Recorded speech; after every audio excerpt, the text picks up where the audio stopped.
In this video, we are going to get our development environment set up. So that's going to mean we're going to need to install four things. The first thing is going to be Node itself, the runtime, the Node executable, the actual thing that runs our JavaScript code.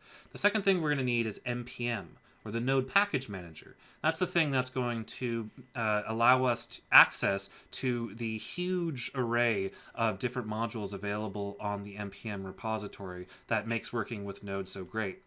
The third thing we're going to need is a build environment. So some of the packages that are available on Node aren't just straight up JavaScript code. Some of them contain native code, C or C++ code, that is required to be compiled when we install the package itself. So when we install a package that has native code, or a module that has native code, that code needs to be compiled.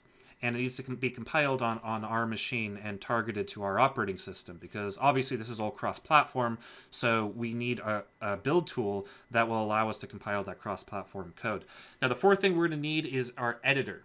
So obviously we're going to be spending most of our time in an editor writing JavaScript, so we're going to need to install one of those. So as you can see right here, I am using Windows 10, and I will be using Windows 10 for the entirety of this series. So like you might be aware of if you played with Node in the past, or you've heard of things about Node in the past, a lot of people, Node hasn't really been necessarily Windows friendly for quite a good few years after it was created in 2009. So finally around 2011, Microsoft sort of stepped in and kind of started working with the Node community and making Node work very well on Windows. So you're not going to run into any issues running any of the code that we're going to be writing on either Windows, Mac, or Linux. I will point out the two differences on occasion that you'll run into, one being the pathing is different. On Unix systems, you use a // to delineate folders and files, and on Windows, you use a \\.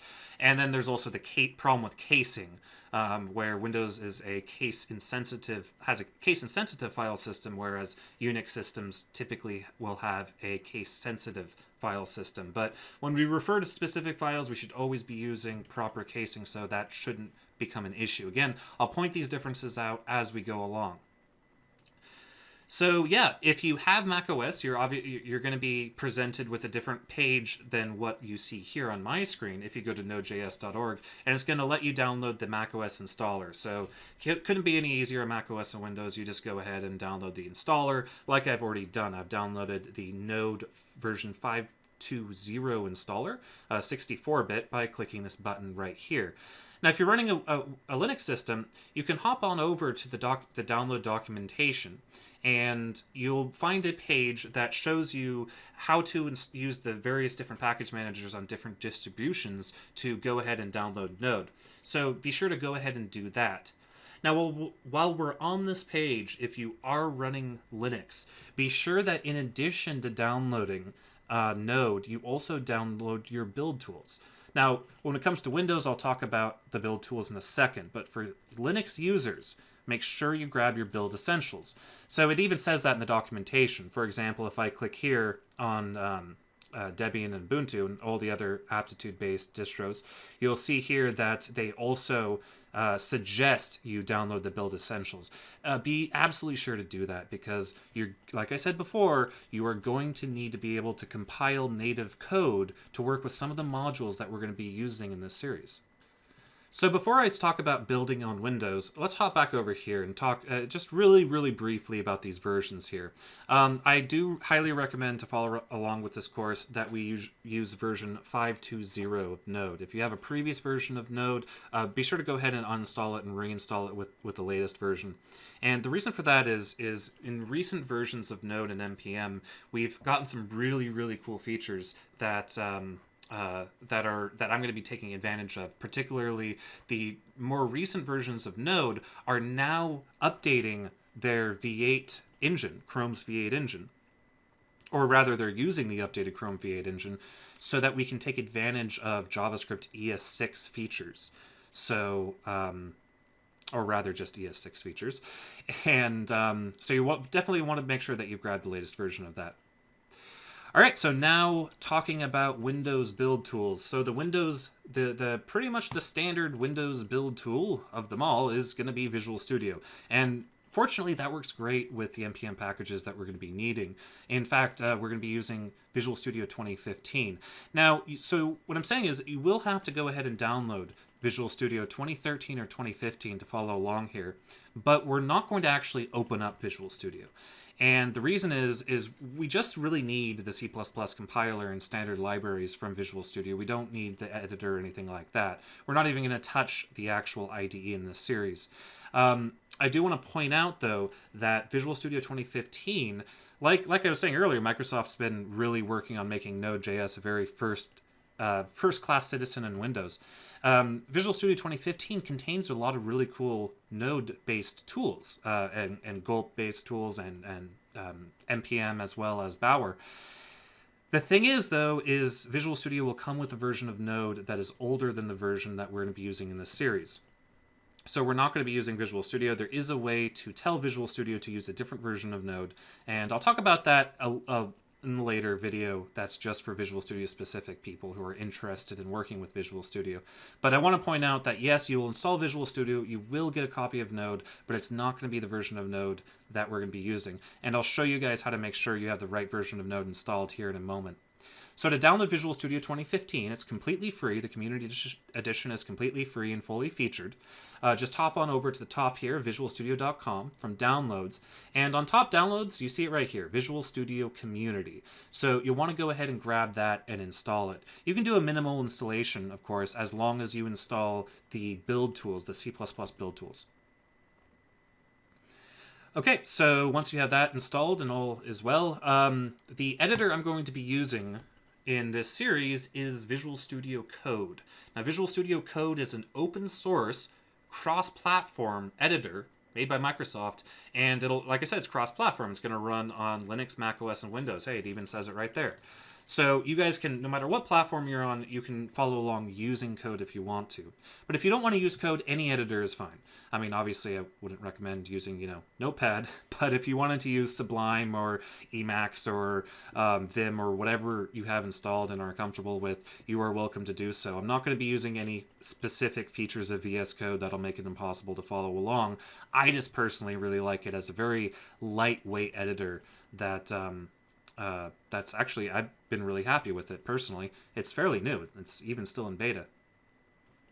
All right, so I do not have Node.js installed on my machine yet, nor do I have NPM. Now, the good news is that the download that I grabbed earlier over on this page comes with both NPM and Node. So we just have to run that single MSI and we can get that installed. So I'm just going to go ahead and just click on this and hit run. And just go through the installation process, except the agreement that I don't think I've read. And we note the installation path and hit next. So we want to make sure that we grab the Node.js runtime, all that good stuff. Definitely make sure that we have the NPM package manager.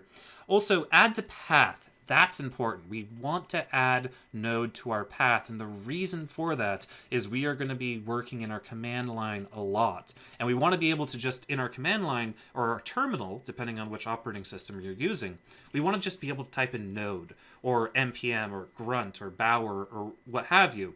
And by adding both Node.js and NPM modules to our path, we'll be able to install NPM modules globally and then just run them by just typing in their name without having to specify their location. So I'm going to go ahead and hit next and install. And I don't know what my UIC dialog is going to look like to you guys, but let's give it a second to pop up here.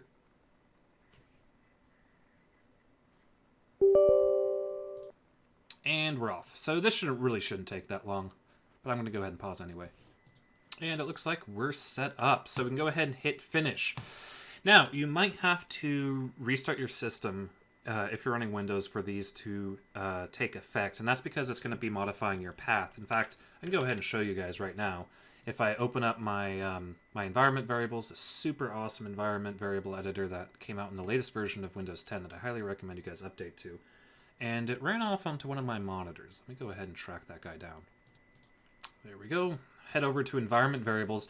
So you'll see it's going to be setting a system variable and a user variable, and both of those are going to be under your path. So if we open up our path, we'll see that C program files x86 Node.js is now in our path, and if we open that up, that's going to be where our Node executable lives.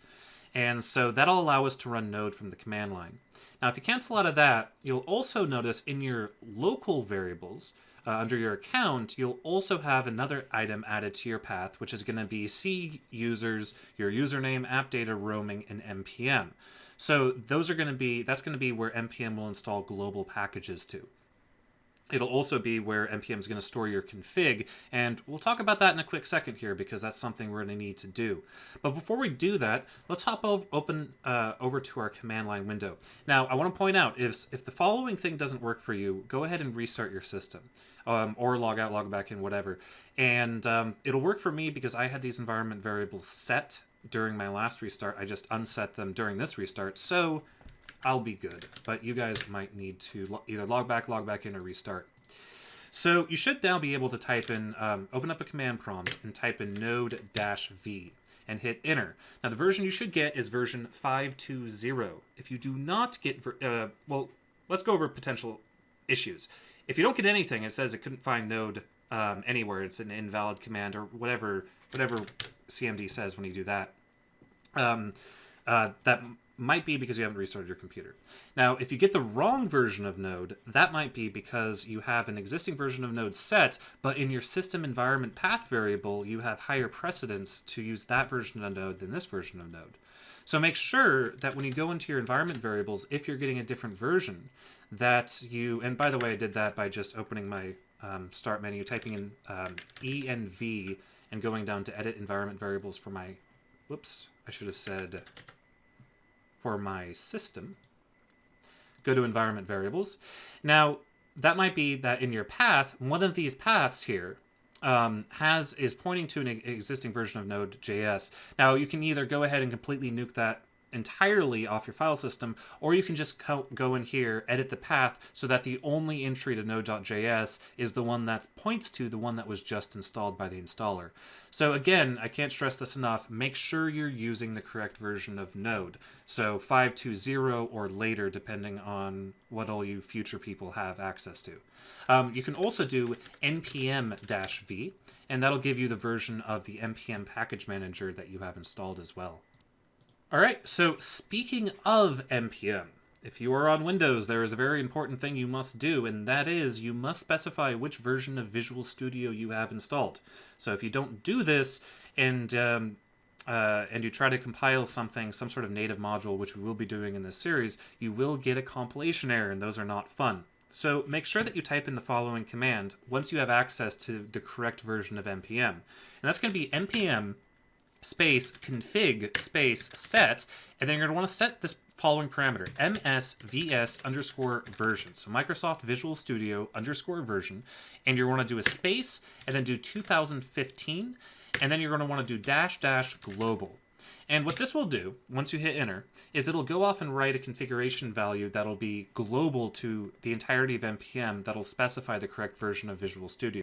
You can verify that this is set properly by hopping over to your C users username app data roaming npm, where npm has all of its awesome stuff installed, which, as you see, it's currently empty, except for this etc directory. Inside that, we have our npm-rc, and if we right-click on that and or just double-click on that and open with Notepad, you'll see that our version has just been set. By the way, you could have done this manually by creating this file, but it's faster to do it through the command line. I just wanted to point out, in case you guys might accidentally mess up your npm configuration, where you can go to alter that.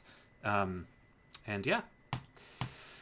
So, the only other thing I can do or say is just remind you guys, we won't be using Visual Studio, we'll be using Visual Studio Code. So even though Visual Studio has some great Node-specific tools, I want this series to be applicable to everyone, and there are some nuances with using Visual Studio. We will have a video later on how to use Node with Visual Studio, however, for you guys on Windows. Anyway, I think that pretty much wraps up what I wanted to do in this video. So just make sure everything's working. Make sure the versions that you have installed on your machine are greater or equal to the versions I have installed here.